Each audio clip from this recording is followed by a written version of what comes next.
Welcome to the Femap version 11 What's New video series. In this video, we'll be looking at several Femap enhancements that have come from customer requests and which cover a wide array of capabilities in Femap. There is a method of splitting a mesh by selecting two nodes on an element edge. In the Mesh Edge Splitting dialog, it's possible to limit the split region by selecting a number of nodes that contain the split mesh.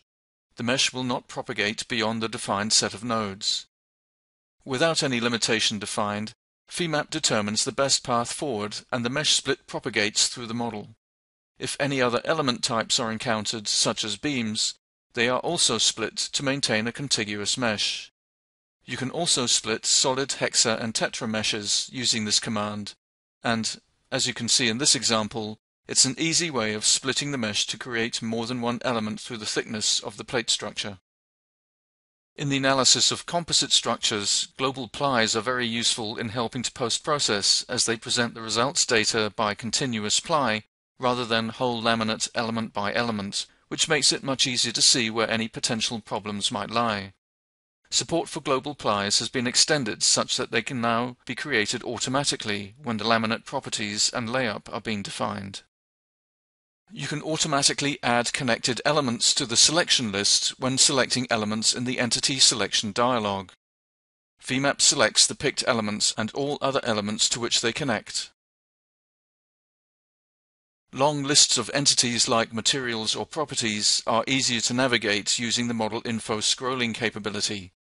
You can set the maximum number of entities to display in File Preferences, then click on Previous or Next to scroll through the list of properties.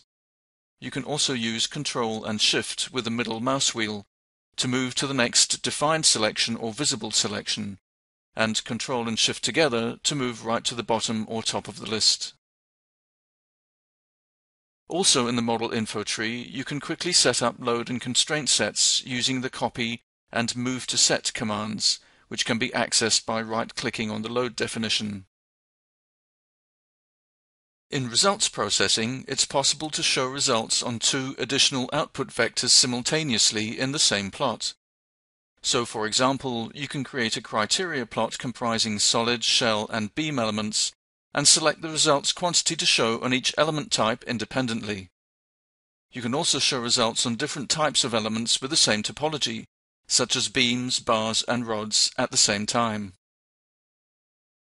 The Select Post-Processing Data dialog allows filtering and selection of output sets and vectors for many uses throughout the Femap user interface and helps data selection for listing, deletion, or output selection. Also, you can create envelopes by selecting multiple output sets using a context-sensitive menu directly within the Results section of the Model Info tree. Femap performs a database cleanup during a save to release any unused space and automatically compresses the database. This reduces the database size by freeing up previously used space, for example, after results output has been deleted. Note that these are only some of the new customer-driven enhancements in this release of Femap. For full details, please refer to the release documentation. To find out more, visit us at siemens.com/plm/Femap or call your local channel partner.